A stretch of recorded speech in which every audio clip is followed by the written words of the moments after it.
Well, welcome everyone. Don't usually pop in on a Monday morning, but I thought that I'd chat in. Like I've seen a million movies or a million videos this morning already come up, but I wanted to give my opinion about what's going on with the Canon EOS R. This is going to be a little bit of a pre-show just before we start.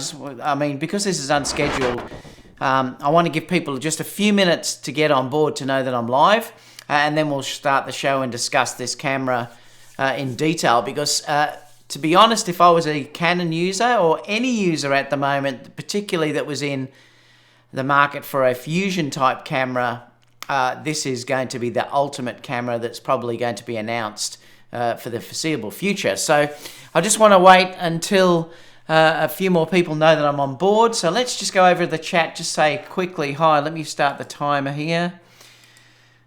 Start. Let's see who's in here at the moment. Jim, g'day Jim. How you going? From Minnesota, thumbs up as you enter. We capture your thumbprint. I love it. Panda's here as well. G'day Panda.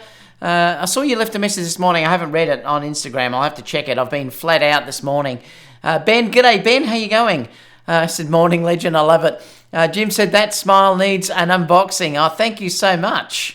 Dan said, hey David. Panda said, screw Monday, and yeah to Canon.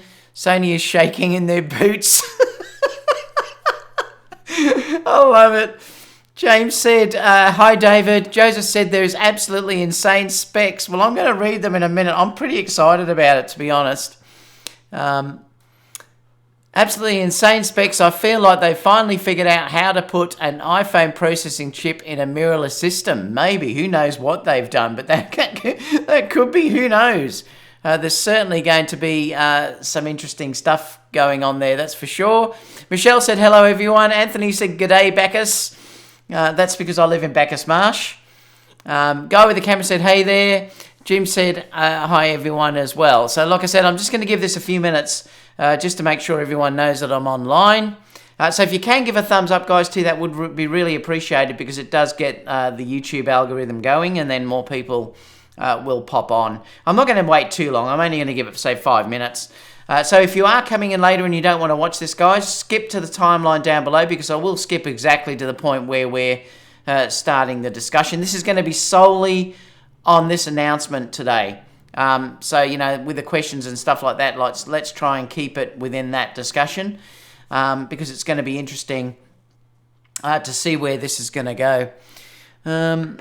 Panda said, hi Jim, and Jim, I need your help to rob a bank since I've been denied his unemployment. That's no good, Panda. Guy with the camera said, as long as there's 30 minutes worth of 4K and 5K and 4K 120, I'll be switching with our lens lineup. And I'll talk about that, those figures in a minute, because I'm actually happy if it's 5 minutes, but everyone needs a different thing. And I'll talk to you about that shortly when we go through the specs on this camera. And then I'm going to talk about it as well, how it compares to Sony, where I think Sony is fitting into this. So a lot of other things as well, which might be really interesting to everyone, to get the perspective on what's going to be going on. Now, just to let you know too, I will be live with Aaron tomorrow at the usual time. I think it's around about 9 o'clock Melbourne time or 10 o'clock Melbourne time. I can't remember, but it's around about that time. So that will be on with Aaron tomorrow. We might even discuss this between the two of us as well, because Aaron is a videographer, as well as a really good photographer, but he definitely came from a very strong video background. So I'd love to talk about this with Aaron tomorrow. So stay tuned for that as well. So we will discuss this too after a bit more news and everything else comes out. We might have a chat about this as well.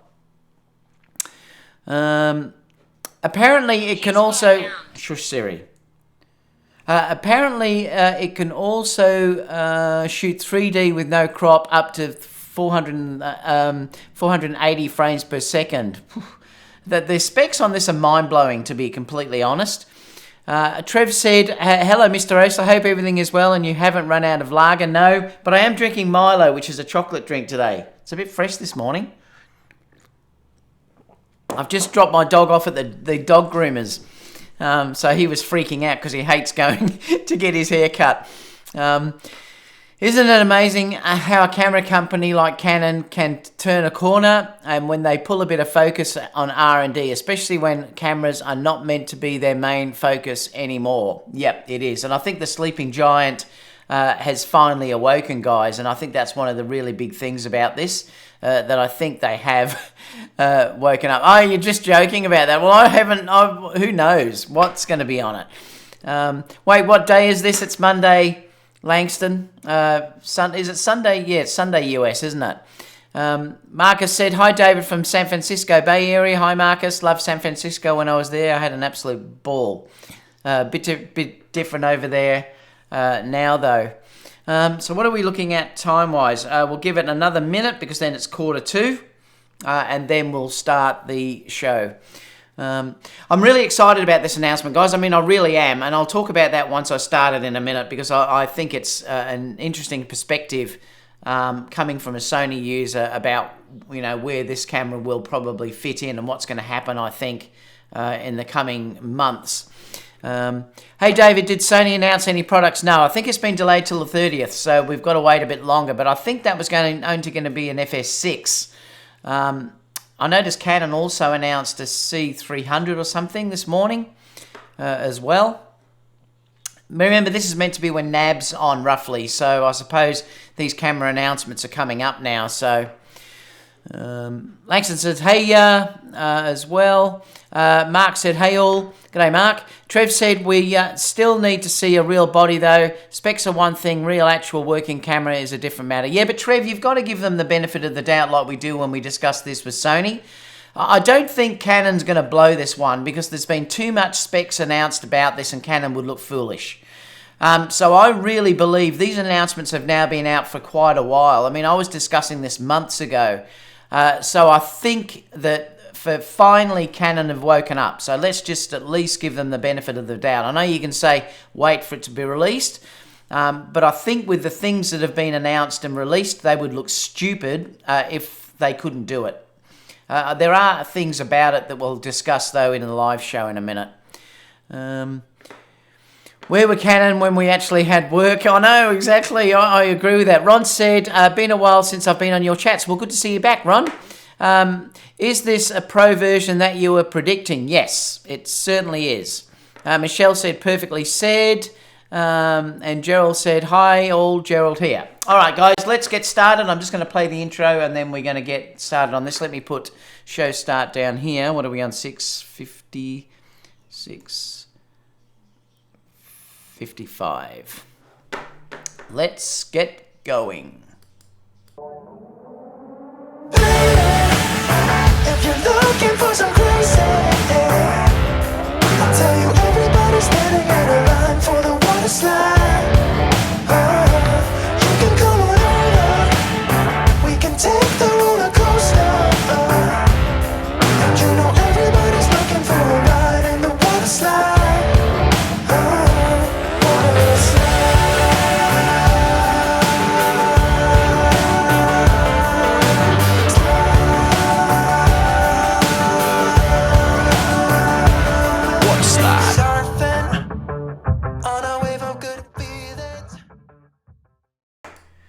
Well, g'day everyone. Popping in for a new, well, it's not meant to be a show this morning. It's Monday morning here. It's 10 to 10 a.m. in the morning, Monday.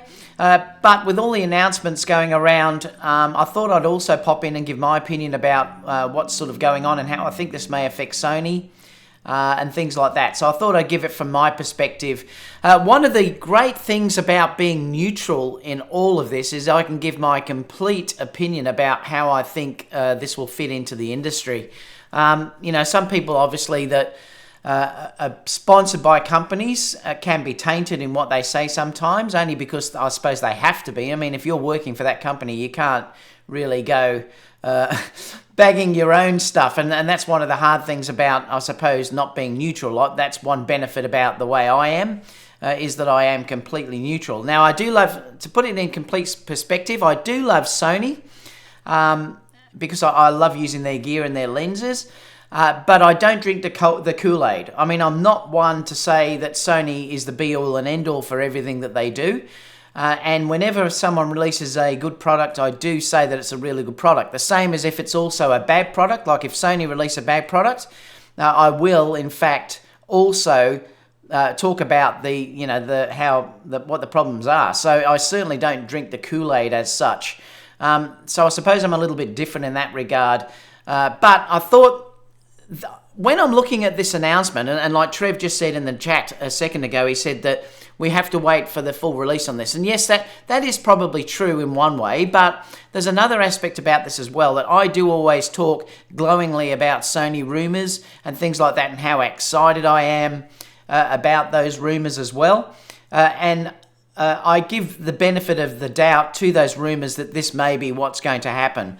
And I just hope people give Canon the same treatment as well, in the fact that I think this is more than likely all of these specs and this camera is going to be outstanding. Now, the reason why I'm saying that is that Canon have got too much to lose if they don't release the camera as it's been spec'd at this stage. They've announced too many specifications to this camera already. So Canon aren't stupid in this regard. They've been caught out before, and in fact they've had to update firmware when they've left things out like 24 frames per second and things like that, and they have fixed that due to public demand and outrage, really.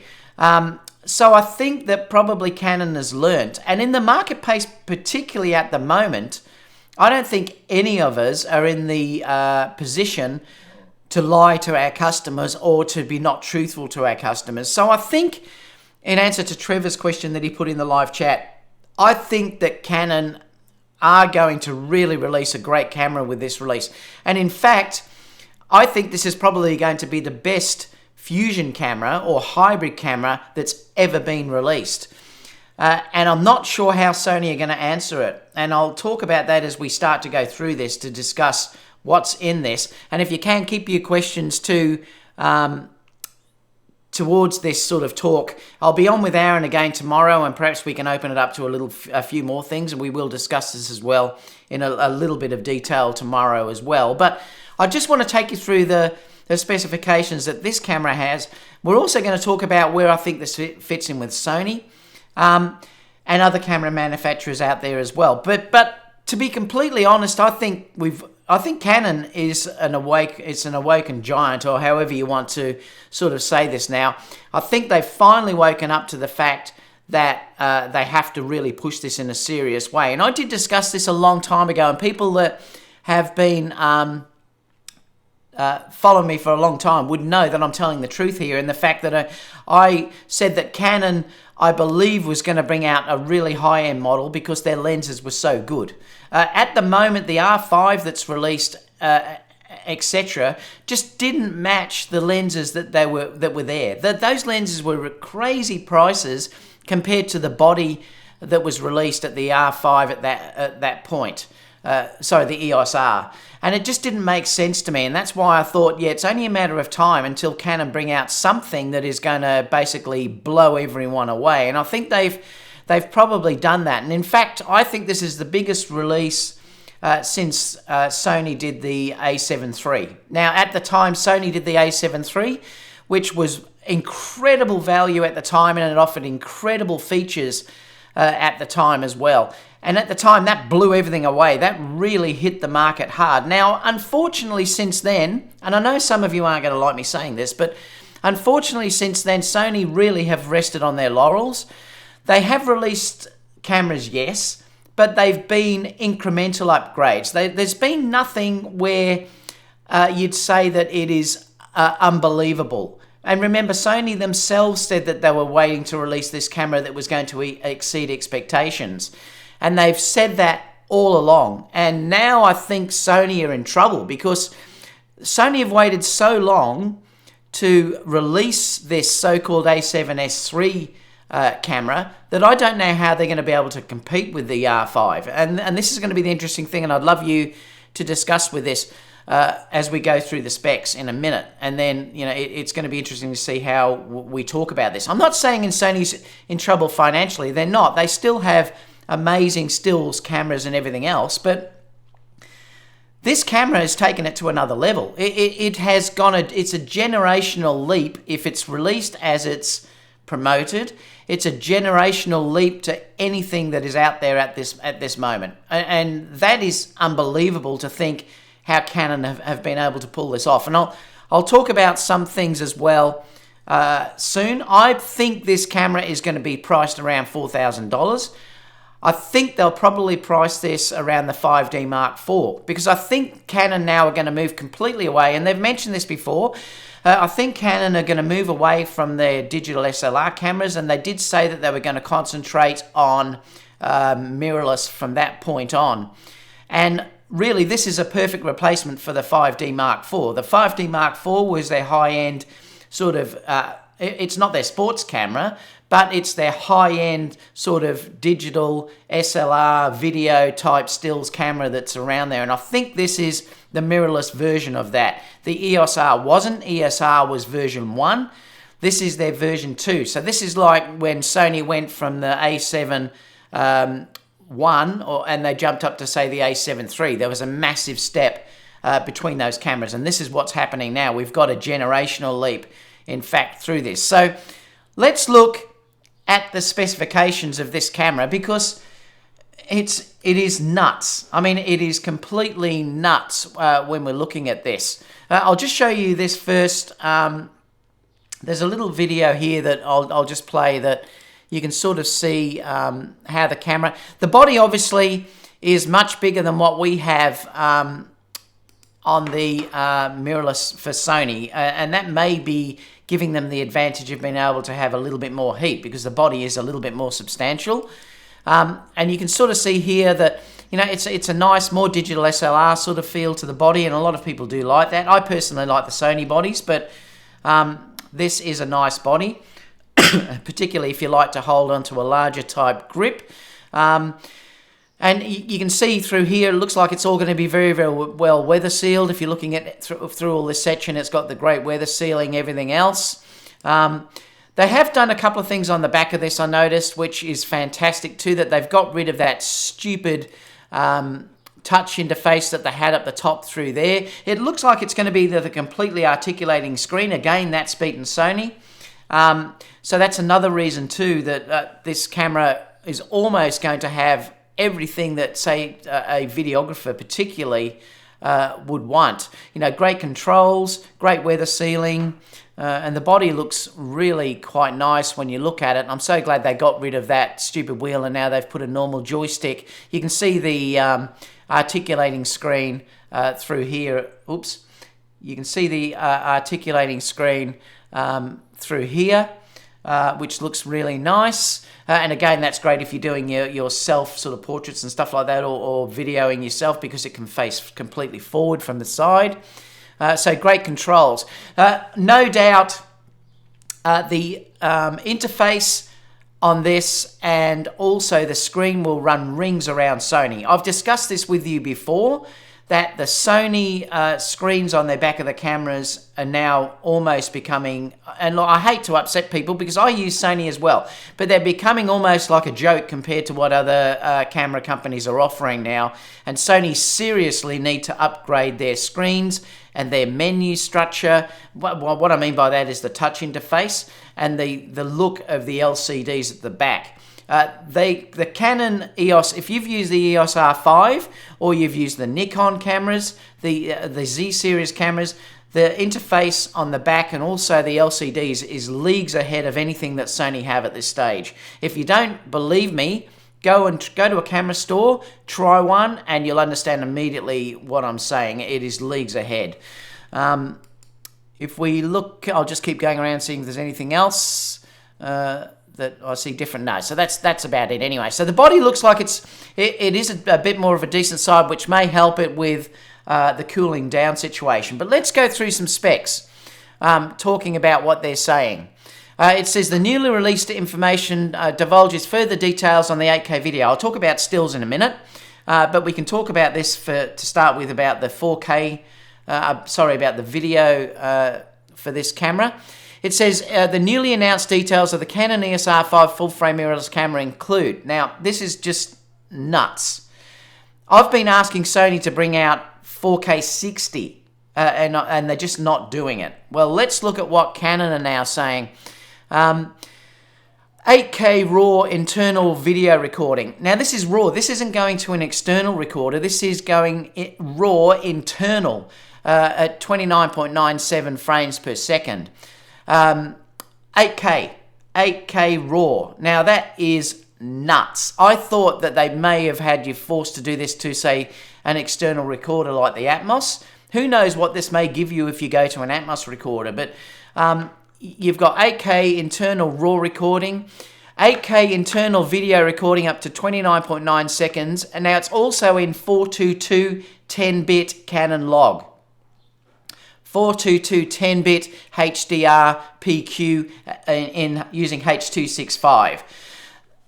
Like, this is crazy. So not only has it got 8K, it's got 422, it's got 10-bit. Remember, at the moment, we're stuck with 8-bit on Sony. We can't even get past 4K 30. This has jumped 8K, 422, 10-bit Canon log, and it's using H.265. And it'll also do 10-bit HDR PQ as well. Now, look at the 4K video specs on this. It's got 4K internal video recording up to, well, it's basically 120 frames per second in 422 10-bit Canon log. I mean, even if you don't, like, I'm seeing comments about the 8K now, even if you don't do 8K, this can do 4K 120 frames per second in 10-bit 422, guys. Now this is insane. I mean, like I said, as a Sony user, I can't even get past 4K 30 in 8-bit. This is 10-bit 422 120 frames per second, and also 10-bit HDR as well. Now this is also amazing as well. They say they're doing this at no crop, so there's 8K and 4K video capture using the full width of the sensor. So there's no crop on this camera. It's using the full width of the sensor. Now, we don't know whether this is going to use binning or whatever. Now, we have to wait for that. Yes, I completely understand that. But I'm just talking about the specs at this stage, about what we're seeing here as specs alone. And we'll have to sort of discuss a lot of this a little bit later on. Just laughing at Josh said he's going to sell his kidney for it. So that is, I'm going to have a drink because I get excited. So I'll break this down with Sony in a minute, but 4K 120 frames per second, 10-bit. That is nuts. No crop, 8K, 4K, full width of the sensor. It's going to have dual pixel CMOS available in 8K and 4K recording modes. Now, if you look at the new Canon 1DX Mark III, the video footage for that, for capturing video with that sensor, is incredible. It actually is really good. It's similar to what an A9 will give. So I think they're probably going to put the same autofocus sensor in this as well, or it might be a fraction, of a dumbed down version, but it's going to be a very, very similar sensor AF mechanism to that. So I would say the autofocus is going to be incredible on this camera, and you're going to have that ability in 8K and also 4K. Again, it's just mind-boggling. And that's full dual pixel CMOS AF, and we know how good the dual pixel AF autofocus works. Canon log is available in 8K and 4K internal recording modes. And Canon first, the EOS R5 will feature 5-axis in-body image stabilization, which works in conjunction with the optical IS stabilization. Now, the interesting thing here is that Canon, the in-lens stabilization works incredibly well, actually. I mean, it is amazingly well. So I think that you're probably going to find with the IBIS and also the in-lens stabilization working together here, that because the lens stabilization was so good before, you're probably going to see class-leading full frame stabilization in this camera. So I think the IBIS and lens stabilization is going to give us class-leading stabilization. I think it's going to be incredible. Dual card slots. Now, obviously, you need something like CF Express because of the data that's going to be pulled down from that 8K recording, and also 4K 120 at 10-bit 422 is going to be, they're going to be big, massive files. So you are going to need CF Express. So they're saying they're going to have a mix of CF Express and one SDUHS2 card. I think personally I would have preferred to see 2 CF Express cards into this, but I mean, I'd love to know what people think about that. But I mean, those specs, that is nuts. So that's from a video perspective. Well, let's look also at say stills from this camera. Now, down here, they're saying that they believe, this also came out this morning, that due to the sensor, which is a 8192 by 4320 sensor, that the pixel resolution of this in stills mode is going to be 44.7. So that's what they're saying the resolution of this camera is going to be. And whether they'll put SRAW in, they may even do that, so you might get a lower 20 megapixel file out of this or something like that. So again, I think megapixels is going to be fantastic. So they're saying they think it's going to be around the 45 megapixel for stills. Canon Australia put this out, and what they're saying is that the EOS R5 specifications previously confirmed by Canon include that it offers a step in change of performance with an incredible 12 frames per second. So you're going to get 12 frames per second mechanical, and you're going to get 20 frames per second electronic shutter on this camera as well. So,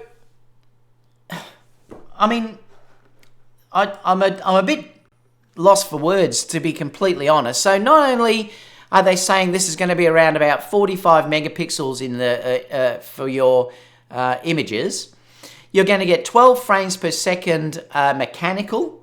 You're going to get 20 frames per second electronic. Now, whether this is going to be as good as the A9, who knows? I mean, we don't know what sensor's in this or whatever yet. Is there going to be rolling shutter? I understand that, we don't know yet. I'm just talking about the specifications that we know about actually at this stage is unbelievable. So stills-wise, it's up there above the A7 III, because you've got the 12 frames per second and you've got the 20 frames per second in electronic. So it beats anything that Sony's got apart from the A9 in that regard.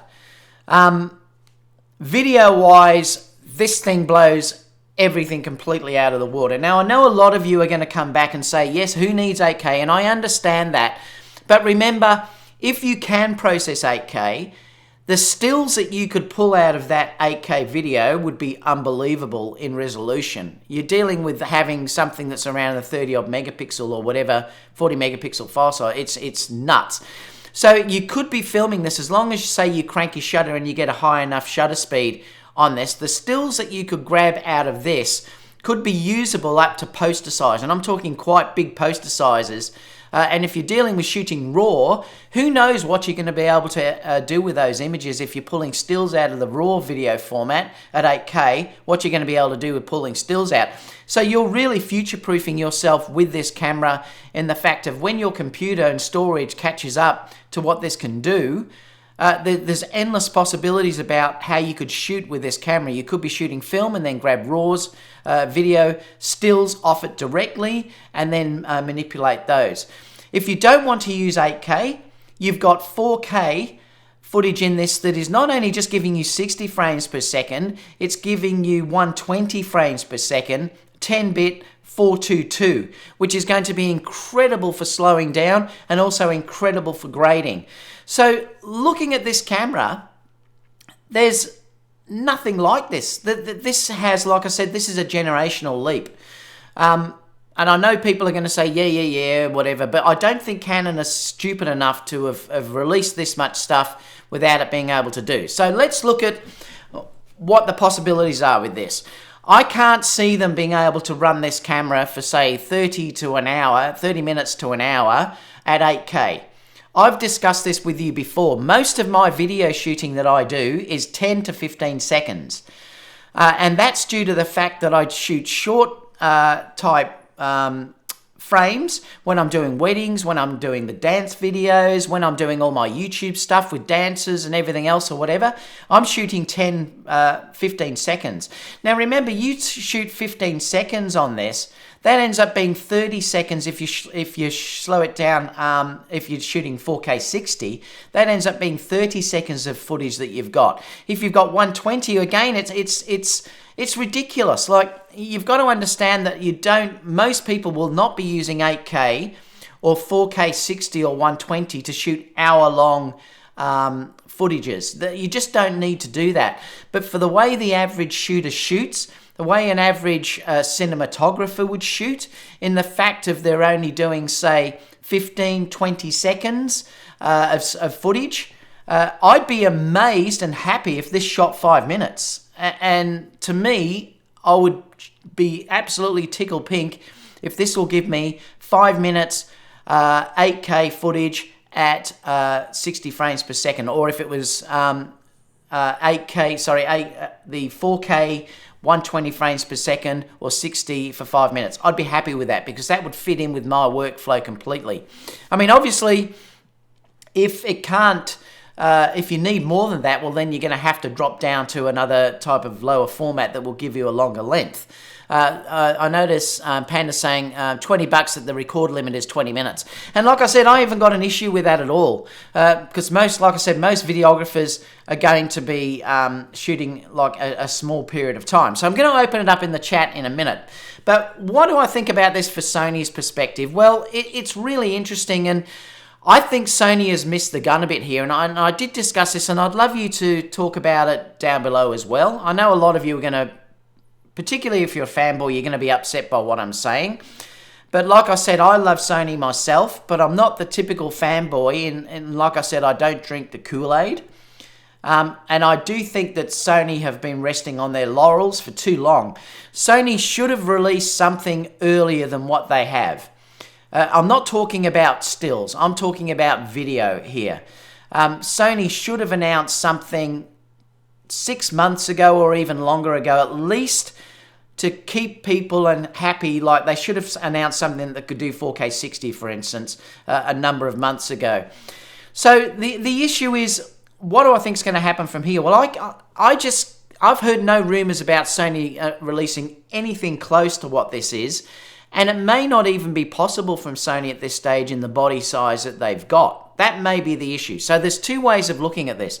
Have Sony turned around and said, we're going to protect our FS series and we're not going to release a camera that can compete with that.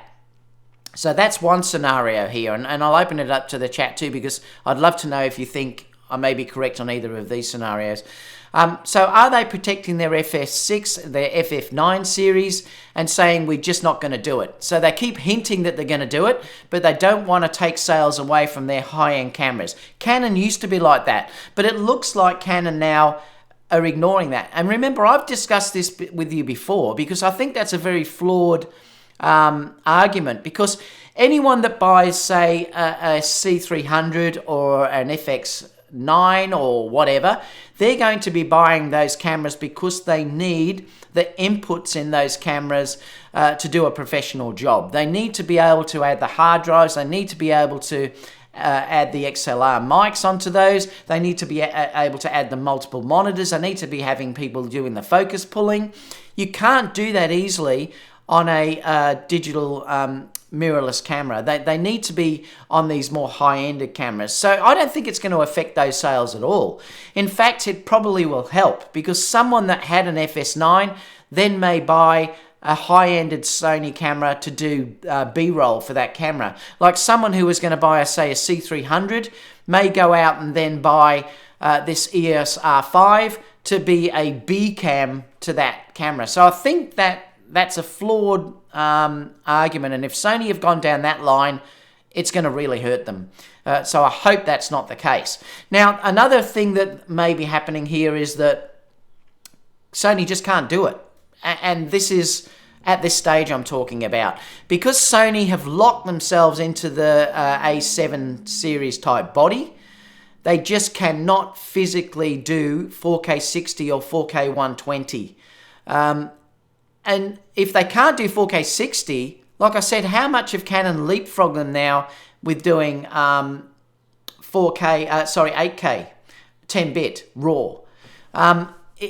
Like I said, it's a generational leap. We know now for sure that Canon have improved the IAF. Remember, we always used to have Sony as, say, having the best IAF.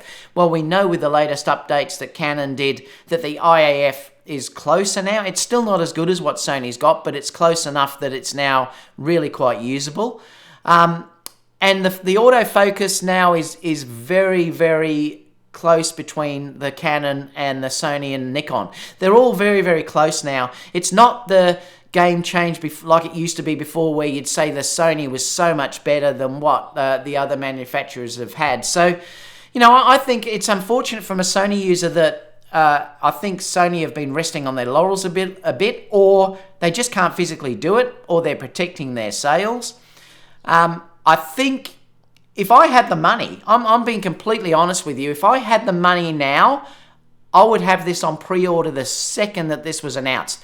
I think that this would probably be about $4,000. I would put this on pre-order immediately and use this as my video. I'm not going to switch, guys. There's no way I'm switching from Sony, but I would buy this for the video because I need that 4K 60 to do my wedding footages, wedding videos and dancing videos and things like that. It forces me to shoot 1080 where I'd like to be shooting in 4K. Remember, you get the ultimate quality in 4K and it future-proofs your work. So it's going to be interesting to see where this leaves people. And like I said, I'm going to open up the chat in a minute. It really is going to be interesting to see where this leaves people in the near future. I think this camera is going to change the game. I think it's going to be interesting to see now whether Sony has the technology to answer this immediately. But I think if they don't, Sony may lose a number of sales to videographers particularly. Anyone that's in the market for doing fusion type work or hybrid type work would be mad if this isn't around that $4,000 to jump on board and get this. We already know they have a great lens lineup. We already know there's a great backup system there. There's so many lenses. Like I said, Canon is the #1 camera manufacturer out there. They've obviously put amazing R&D into this, and they were probably waiting for this point to do this. So it's really interesting. Like I said to you though, I'm not switching. There's no way I would get rid of all the Sony gear that I've got, like my 135, which I adore, the Sony 24mm GM that I adore so much, the Tamron lenses. But I certainly may get something like this when things pick up again, when we're off this virus and my business starts to get some money again. This certainly may be a camera that I get next. It's got the fold-out, flip-out screen. It's got the CFOS cards on there.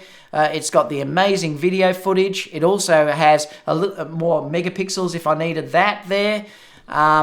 Even though I do like the 20 megapixel sort of file size for my weddings and stuff, this may have Canon S RAW in it that gives me that ability as well. So there's some real interesting things going on, and I think this is probably good for all of us. And this is why I always say to people that I know we get fanboys, we get Sony fanboys, we get Canon fanboys, and everyone else, but all of us as camera basically lovers of hardware or whatever that we'd like to talk about here should be thankful for what Canon have done here, because they've pushed the industry like the A7 III did when that was released. And I think it's going to be really, really interesting in the coming months how this plays out. Some people were saying $6,000 for this. I don't think that would happen. I think it probably would still sell even if it was up there though.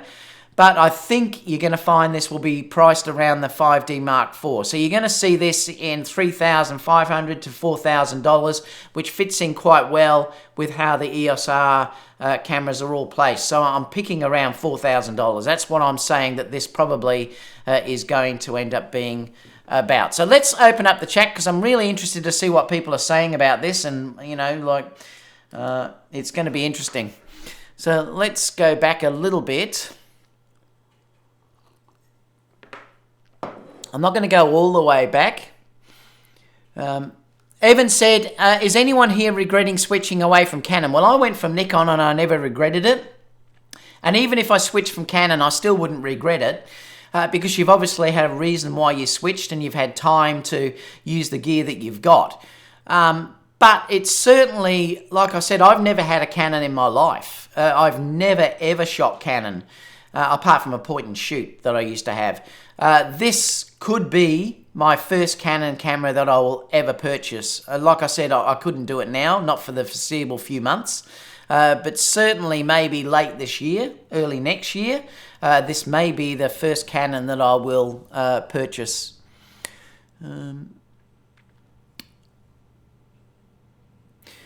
Nicholas said, I'm honestly more curious about Sony's response will be. RF lens prices make me very hesitant to switch systems. Technology lovers should enjoy this. And like I just said, I think technology lovers should enjoy this because this camera seems to be a generational leap.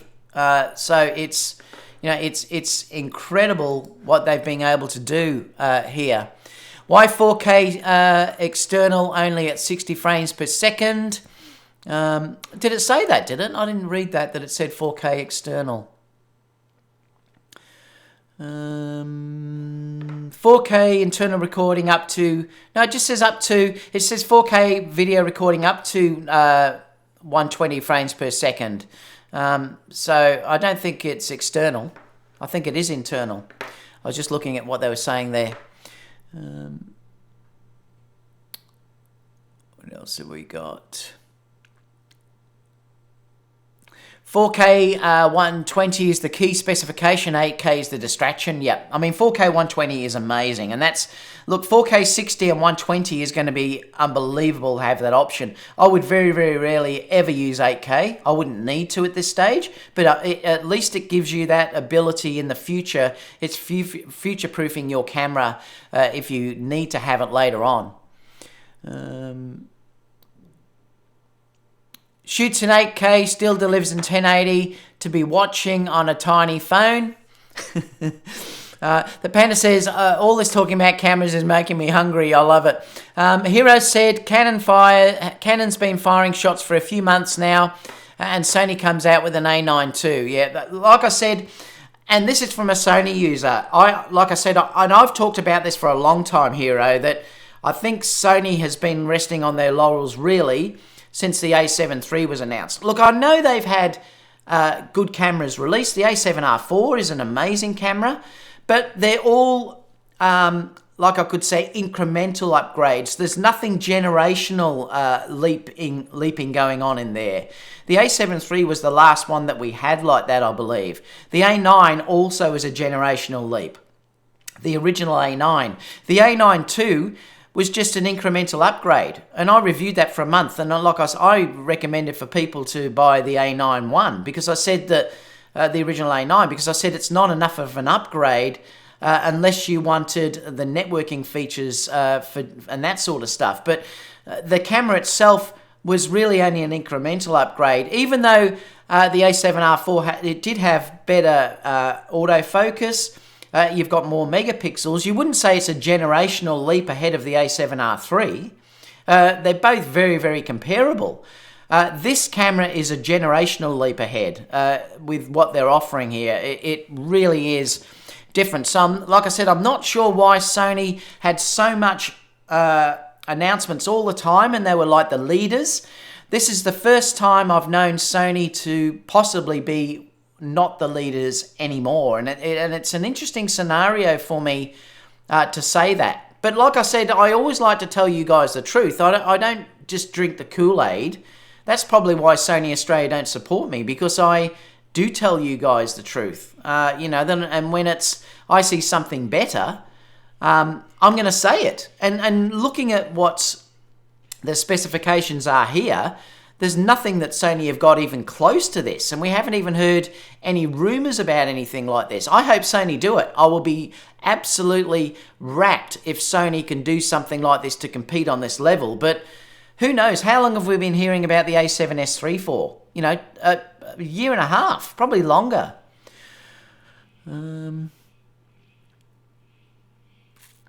PhotoMX said 8K you could just buy a 24mm lens and use that like a 2470. I love it.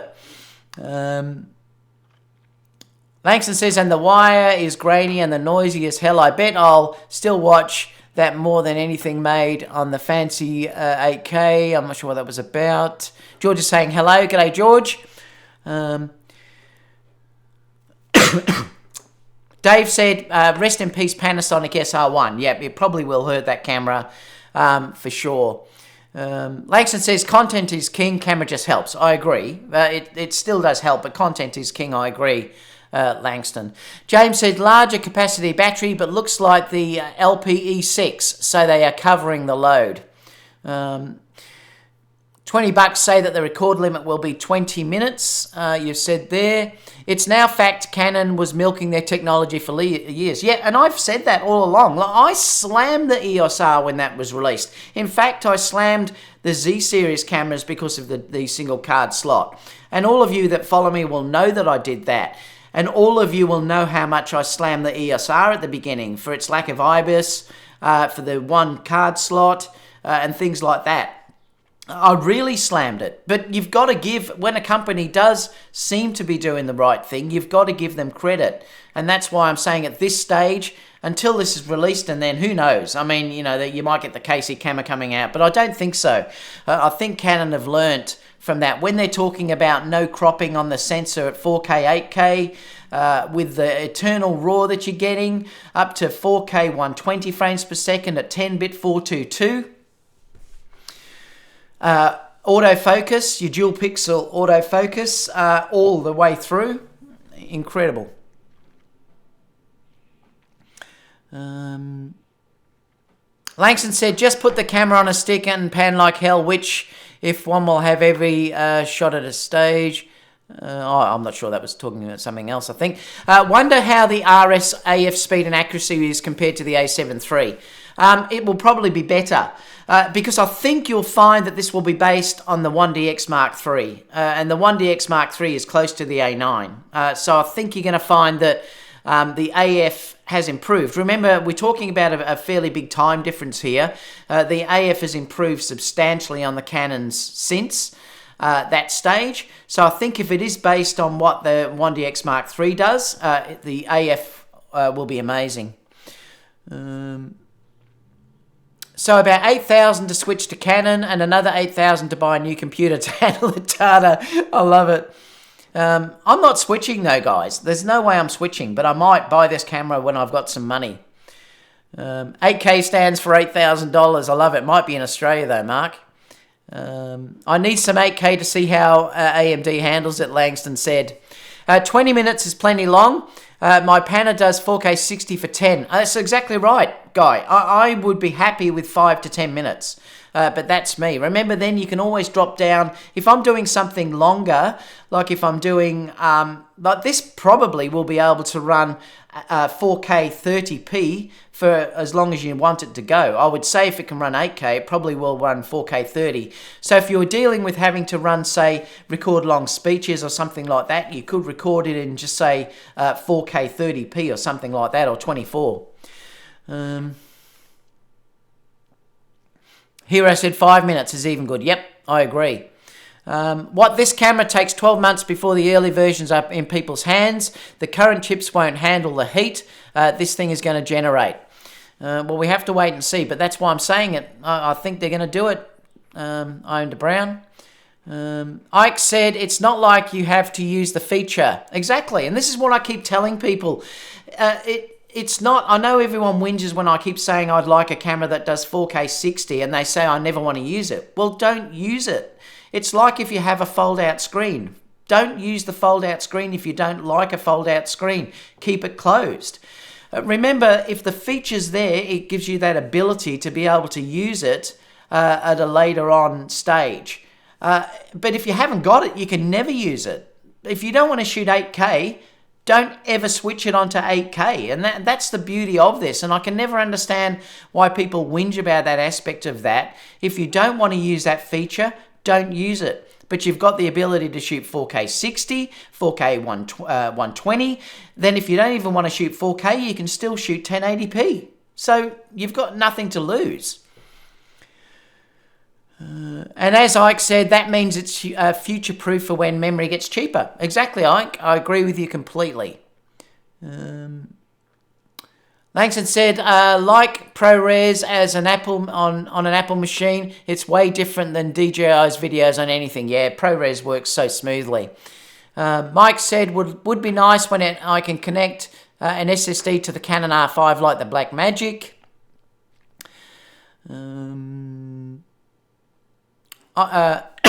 Excuse me. Ike said, long as you've got Final Cut Pro X, you'll be able to handle 8K just fine. Otherwise, you're going to put tiny gas tank onto a sports car. Nikon stock equals the Titanic. Dwayne said, I might sell the Sony gear if this helps me do better work. Any idea on the price? Well, I'm picking it's probably going to be around about $4,000, Dwayne, but that's my pick. Who knows? We're going to have to wait and see. But that's my prediction because I think this is going to replace the 5D Mark IV.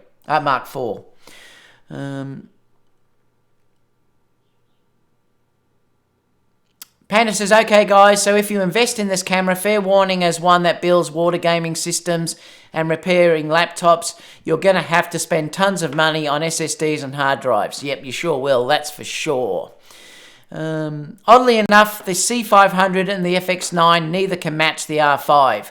It's not about just the video specs on this though, remember?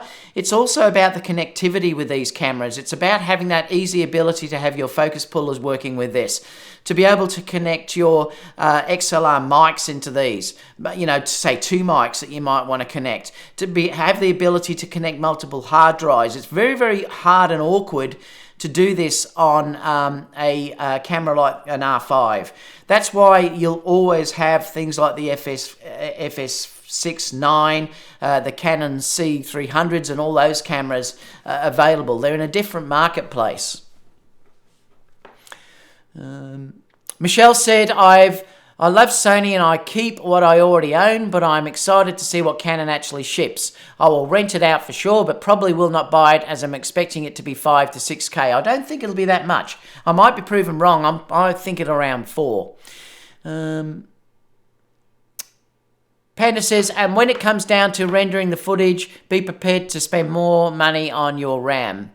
I'm not into Canon hype because I will soon pick up my new Sony A9, and I'm also not interested in the very large files you get with the upcoming Canon because I'm fine with my Sony video files. And Jess, that's fine. I mean, like I said, I'm not going to switch either, but I certainly may switch for this to do video. I will still use my Sony cameras to do video as well, but I may get this camera down the line to shoot just video for my video portion of my business now that's growing.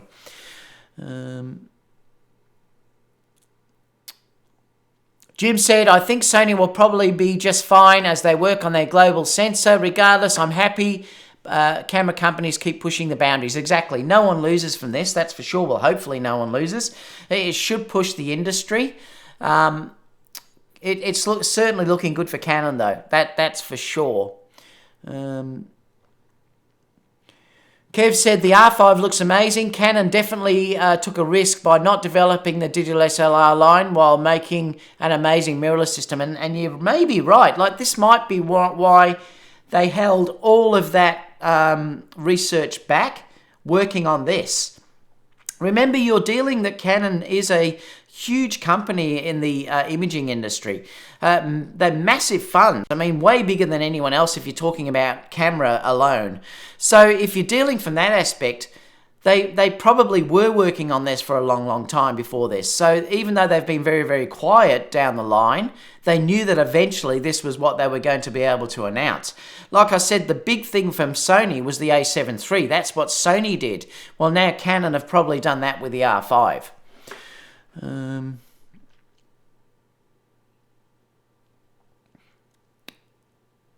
Mark said Sony will definitely have to respond now. Yeah, it's going to be interesting to see what happens. Well, will they, Mark? This is the thing, and this is what I'd love you to, to discuss. And please put them in the comment box down below too. Do you think Sony is going to answer to this, or do you think, like I said, they are not going to answer to this, and they're just going to say you'd have to go for our FS6 to FX9. It may be. I mean, I don't know. I can't understand why Sony are taking so long to answer this when Panasonic's done it for so long. now. Fuji have been doing 4K 60 and things like that for so long now. I don't understand why Sony have taken so long, and I've continuously discussed this with you guys over a long period of time, that's what I wanted, and I thought Sony were doing the wrong thing by not releasing it. Well, now it may come back to bite them, and it certainly is interesting. I switched to Sony 2 years ago, and the A7 III is fantastic for my work. I wouldn't go back. Canon lost me. Yep, the A7 III is a great camera. I agree. Nicholas said, just give me 10-bit 4K 120 in the A7 IV and I'll be thrilled. What kind of computer do you need to edit an 8K? You need a very beefy camera. Langston says you could actually rig it up as a cinema camera, in my opinion. Put some cine lenses on it and put a sound device or zoom device on it. Suddenly it's a pro camera with pro features. You could, Langston. But I suppose the thing is, without having all of that stuff, it's already built into those other bigger cameras. So yes, you could, but I still think people are going to go out and buy those other cameras. Remember, it's also other things like Venice, say if you're dealing with the Sony cameras, they have Venice, things like that in their color stuff that they keep in their higher models. There'll always be reasons, I think, to step up to those higher ended models. The idea that the R5 is going to be worth twice the price of the A7 III and the A7 III users is laughable. 8K RAW sounds great, but I don't expect it to be. Panasonic has 10K coming next year.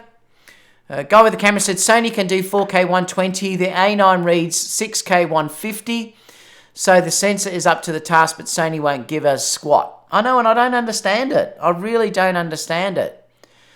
Photomix said, I hear Sony people talking about how Nikon is in trouble, as if Sony is any closer to competing with this camera than Nikon is. I agree, Ike. Sony are not any closer at all. In fact, in most ways, Nikon are ahead of Sony. They can do 10-bit footage. Sony can't do that. So in a lot of respects, Nikon are ahead of what Sony are. This is like I keep saying to you guys, that I love Sony to death, but in the video space of things, Sony have rested on their laurels for way too long, way too long. Hero said the Sony black hole is starting to look like what's that, a Sauron's eye? I'm not sure what that means. Langston says, look, I'm just trying to make good content. I understand what you're saying, Langston, about that. Panda's put in a thing there of what you'd need to shoot to edit 8K. Canon guys don't think it's going to be 4K. Well, I'm sort of predicting that. I might be wrong. Look, I'd still pay $6,000 for this camera, no problem at all. Remember, for me in Australia, when I bought the A9 was $7,000 US. What was that? I think it was $4,000 or $5,000 in those stages. I think if Canon sold this, I'm hoping they don't, but if Canon sold this for $5,000 US, $6,000 US, it would still sell. It is that much of a jump that videographers particularly would pay that money for this camera.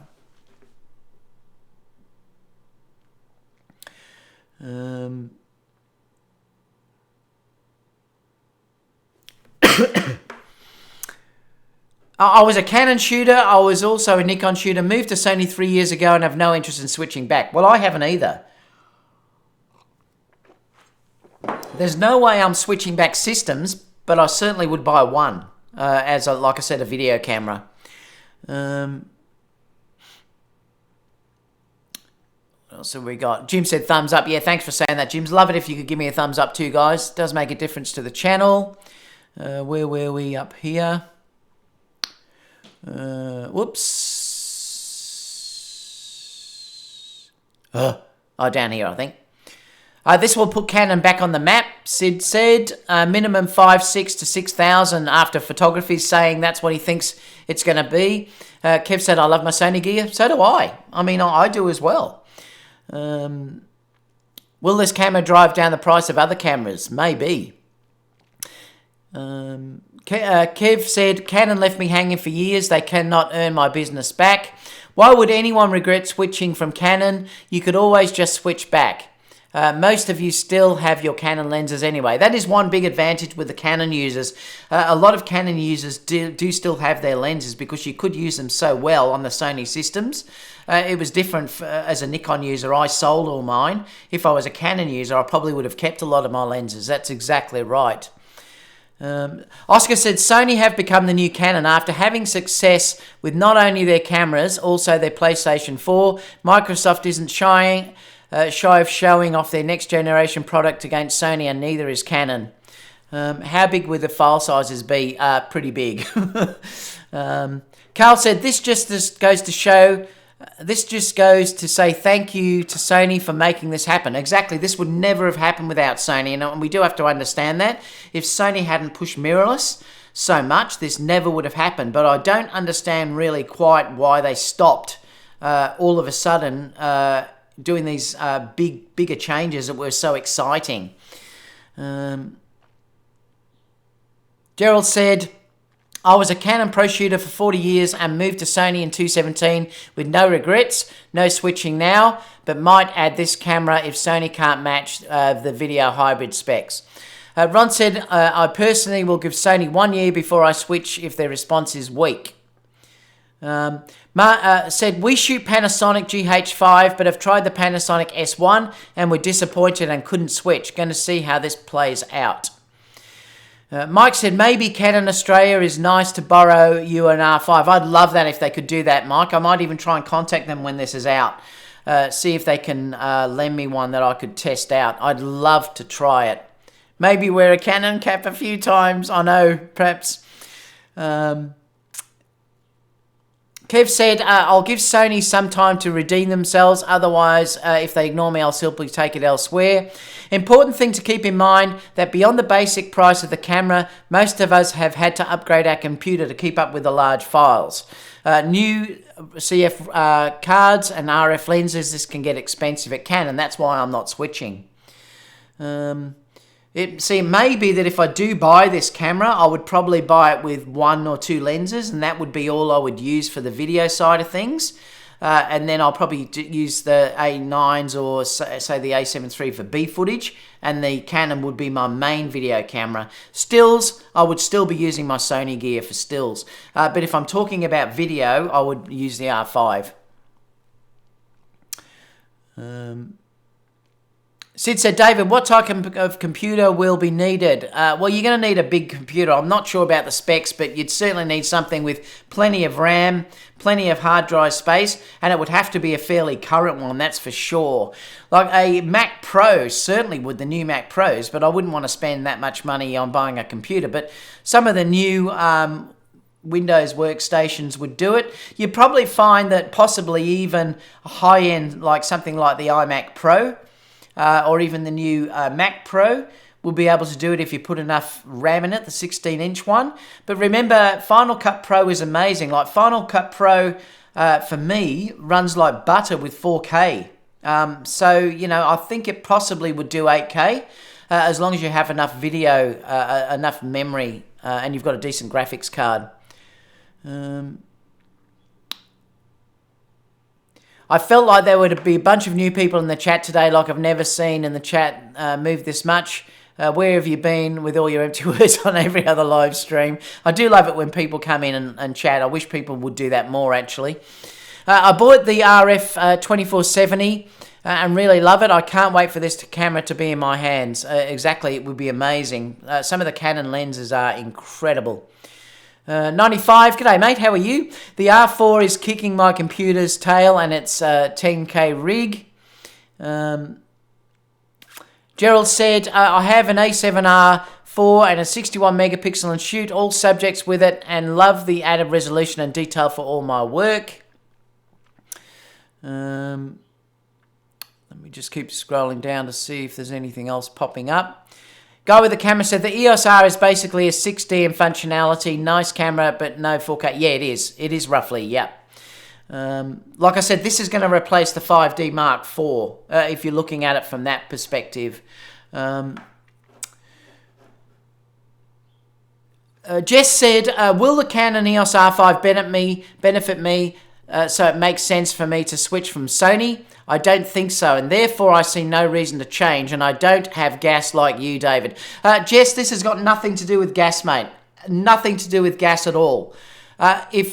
Jess, you should know that I've been trying to push for a camera from Sony with 4K 60 for over probably 2 years. That's what I've been saying for Sony that I need for my work. Remember, I love to shoot weddings, and I love to shoot those weddings in slow motion because it gives that beautiful feel, beautiful slow motion to it. I love doing it for dance videos and things like that. I can't do that with Sony. This has got nothing to do with gas for me. This is a need that my business needs. I need to have a camera that can shoot 4K, that I can slow it down. I can only shoot 1080p at the moment for that. That is a huge, it has a huge impact on the way that I want to work. So Jess, that has nothing to do with gas at all. It's a company need that I have for hardware. That's why I haven't replaced the cameras that I've sold. I've only at the moment got the A9 and the A7 III.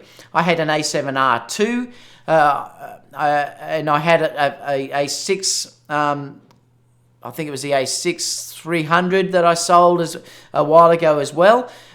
Because of that feature that I was waiting, I thought that Sony were going to release a 4K 60 camera and I'd have that funds available for when that happened. And unfortunately, the whole market's died, so that money's gone now. But this is a need that I have for my company. So the second that, well, I won't say the second, but as soon as things start to get better for us again, remember as a business, I've lost all my work due to the virus for the next 6 months. But after things start to pick up again, and they will, like maybe early next year, I will possibly buy this camera because it will fit my needs that I have at that time.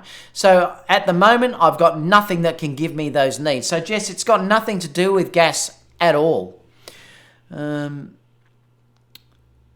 Sniper V said, Canon's R5 specs are too good to be true. I'm waiting to hear it's not crippled. All holding back from Canon and would have been a processor. They're saying the processor would have been that was holding it back. The 1DX3 has 2 processors, but this isn't as powerful as this.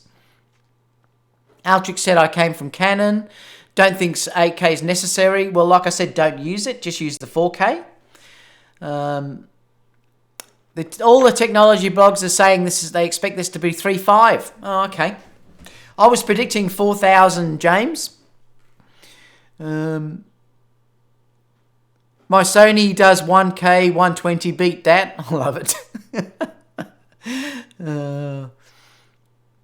You will need a new monitor to get the 4K, 8K. Yep. 5K Canadian dollars, you're saying event camera. I can get 2 A7 3 bodies for that, not to mention the camera won't have anything reasonable for a second body. Yeah, you'd have to justify it. I mean, if you can't afford it, you can't afford it. If you're only doing events and you're not doing videography, well, then you might be better off to say buy 2 A7 IIIs. But if you are doing videography, this is not going to be able to be beaten. Guy with the camera said, I only shoot for myself, I want 4K. If you want to shoot 1080p, you can buy a T3i for $700. I think people are complaining that they don't want to pay 8K capability. Yes, that won't be used. The R6 will probably be made for that model then. Yeah, the R6 probably would be for that model. And remember, the other thing too is you don't need to use the 8K if you don't want to use it. That's the benefit of having that ability. 8K downsampling to 720p finally. Just seeing what anyone else.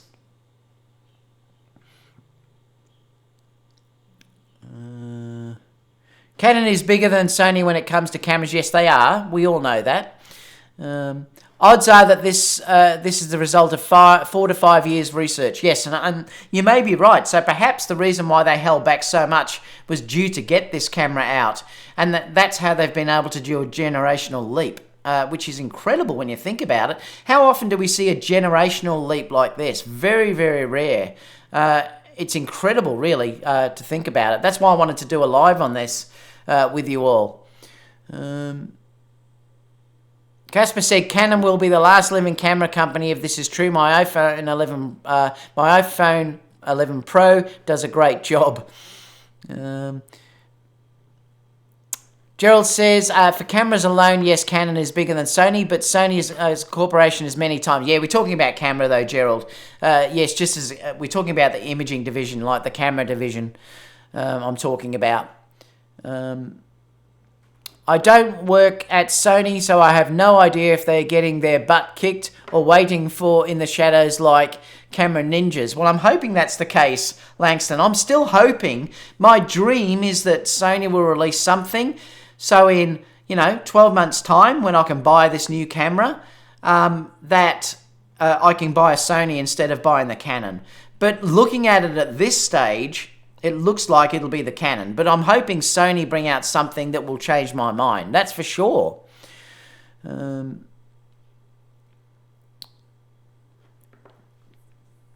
said, David, everyone is talking about the video specs. Can you please touch on the photo specs? I'm hearing everyone... Well, I did before. I actually went through that whole thing with, in these specs here, that they were talking that it would be a 45 megapixel sensor. So that will be great. We know now that the new Canon cameras have great dynamic range. So the old days where they had bad dynamic range are gone now. The dynamic range is not as good as Sony, but it's good enough. So, we know the dynamic range is good. So 45 megapixel sensor.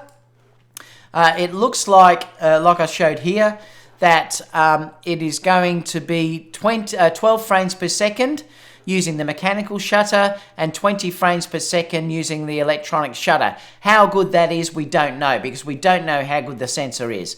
I'm not predicting this to be an A9 replacement, just like none of the Sony cameras have been either. But, it looks like for stills, it's going to be a good camera. It's going to be a great hybrid type camera. So I think if you're after it for stills, we know now that it's going to have animal IAF. They've already discussed that. We already know the human IAF is amazing. They're adding IAF onto this one. They've mentioned that before already.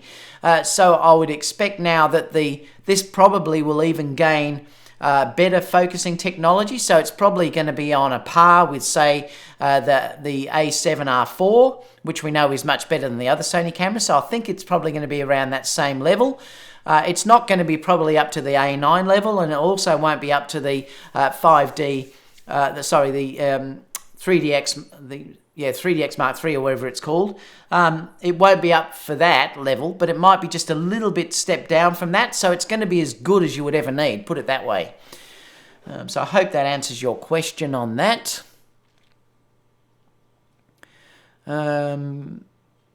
Could you edit 8K with proxies? Yes, you could. I would say that's possibly one of the solution. Whether they give you that in camera, though, is going to be the interesting thing. But it may be a possibility, yes. Let me just come down where it skipped a little bit. YouTube said Sony stopped because they were ahead. Innovation only really happens once you're behind in terms of sales. Yeah, maybe. Langston said, heck, nobody pays me enough to be on the fanboy squad. Me too.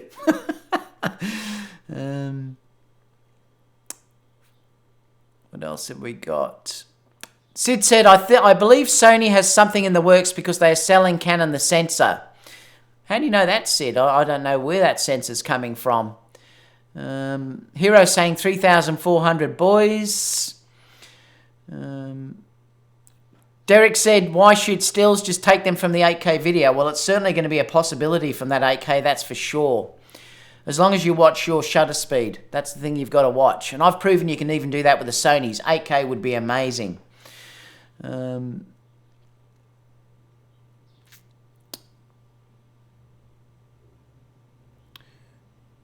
Sid said, guys, switching isn't the answer because you will take a bloodbath on working gear, and that's the problem. You do lose a lot. That's why there's no way I'm switching.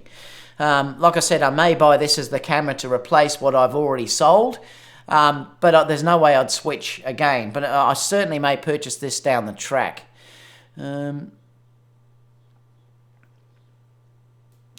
Andrew said, the thing is you don't have to shoot in 8K, so your current editing rig might be okay. And that's fine. Yeah, exactly, Andrew. You can shoot in the other formats as well. And it does future-proof your camera as well. Remember when Sony trolled the whole industry when they was like, the A7 III is our entry model? Boy, has times changed. Guy with the camera said Tamron needs to make Canon RF lenses, or the S3 needs to happen. I don't know if Canon lets that though, do they? Haven't they patented the lens mount so they don't allow that? Someone could correct me if I'm wrong.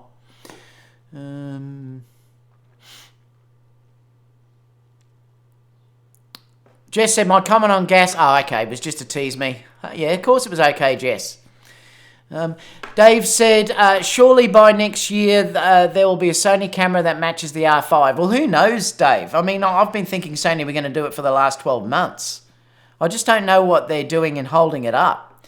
Remember, they kept teasing us to say that, they were going to exceed expectations. Well, how can they exceed expectations now when Canon have announced this? The longer they wait, it gets harder and harder for them. I don't know what's quite going on there. You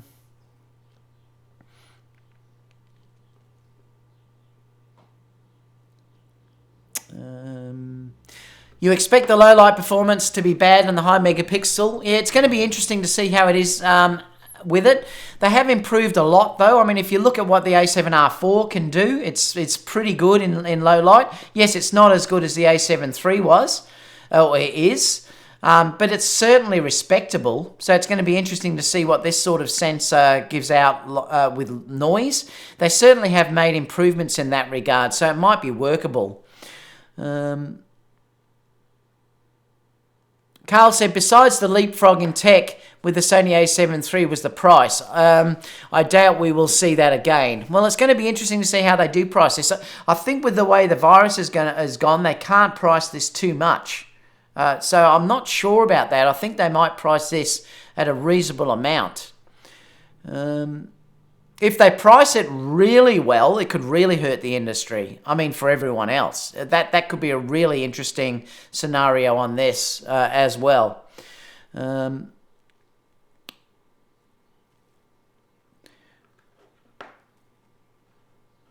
Dave said, don't you think that by the time there are more ways to actually view 8K that there will be plenty of others that have caught up? They may have, but remember, this would stop Canon people shifting over. I suppose what may have happened here is that Canon may have been to the point where they were worried about people switching to Sony, for instance, or switching to others, like Blackmagic, like Panasonic. So this will stop that from happening. It stops that bleeding that's going to go out from that company. And now remember, if they stop them bleeding, then no one will ever change, because once you're locked in now, everyone only went over originally to Sony because Sony really at the beginning, remember, was the only one that really offered this in full frame. That's why I chose Sony at the time. If I swapped at that point, I may have gone to Canon if Canon had a decent setup at that time. I don't know who I would have gone for, but I went for Sony because there was no option at that time. I don't regret that at all, but that's what I did. Once now we get into the point where these cameras sort of get to this sort of stage, there's almost no reason to switch anymore. And unless you need that feature. And like I said, at the moment, I need something that would give me 4K 60 or higher. So I have a need for that. So this could force me to say move to buy a camera like Canon. If Sony brought out a camera that was the same specs as this, I wouldn't buy it. I'd stick with Sony for sure. And I'm hoping that's what happens. In the meantime, in the next few months, that may happen. But, the interesting thing here is, but there's other things at play here too. Like I said, there's way more room for Sony to give a better LCD at the back of the camera. And people keep forgetting that. There's way better needs for Sony to do that, like to have a better touchscreen system like the EOS R system has. The screen is leagues ahead of what Sony have, so there's certainly room that Sony could improve things. And it's going to be interesting to see what happens in that regard. But yes, Sony now are up to the point where I'm saying to Sony that yes, Sony, you do have to innovate again. Otherwise, you may lose some people to Canon. And That really hasn't happened before. It's always been the other way. But for the first time, Sony really is behind the ball game here. And it's just an interesting scenario how it's swung.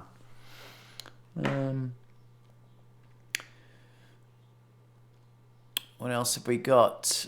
Ike just said, new gear, the UPS guy just dropped off my new Godox. Fantastic. I can't wait to see how you use that. Please test the LED light. I'd love to see how that performs. What else have we got? The only time I press the record button is by accident. Date the body, marry the glass. So true. You do. Your glass lasts forever. Dwayne said, date the body, marry the glass. Oh, that's what Dwayne said. Yeah, I agree, Dwayne. That's a great Remember, too, the other thing, too, is that the Canon system, they have done the Canon system correct in the fact that the EOS R systems, the RF lenses are amazing. So that's one thing that they have really done well in that department. So they are ready for a camera like this. And I think if you team up the RF, remember the RF glasses were way better spec than anything you could have got with what the EOS R camera were spec'd at. So now for the first time, you're probably going to find these incredible lenses are going to resolve this 8K footage. That, you know, you're going to get a 45 megapixel still sensor on them. It's going to be incredible for stills and video with those RF lenses on these cameras. So for the first time, they are going to have a really complete system. And that's before the R6 comes out. That will probably be a dumbed down version of the R5. You know, it's looking very, very rosy for Canon at the moment. Very rosy. Global shutter or something new. Yep, perhaps that's what Sony is going to release. But I'm just a little bit worried. Like, I'm just wondering, are Sony going to head down the wards of saying we're going to keep our cameras now to the still side, like the A9 and the A7R4, and we're going to give the video side away? I hope that's not what's going to happen. I just don't understand what's been the hold-up for giving us a better video camera. They just have ignored the A7 III since the A7R2 was released. And that's an old camera now. Like, I just don't understand what's going on there. Have Sony given up on the A7S III? Is it gone? Are they going to become a stills camera? And if you want video, you have to go to an RX, whatever. Like a FX, I should say, camera. I hope that's not the case.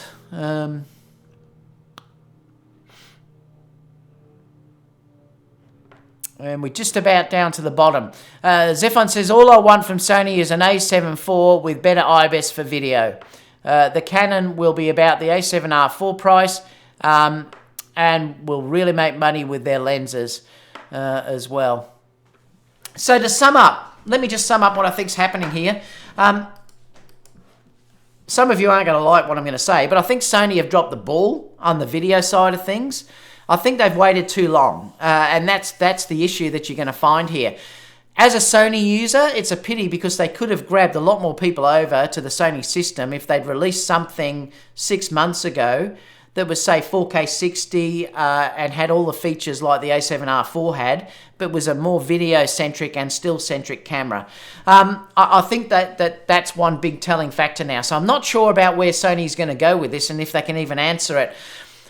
I'm not convinced that Sony they just haven't given up on the video aspect, like replacing the A7 III, and they're now just going to go down the line of the FS6 and the FS9, and it protects that section of the market. And they're going to release just then amazing stills cameras that have things like global shutters and everything else. It's going to be a really interesting scenario. So there's two ways of thinking about this. Have Sony given up, or are they protecting their FX series line? Well, there's three things. Or are they just not capable at this stage of doing it in the body that they've got with the, A7 series style body, that it's just not possible with heat and things like that to do it.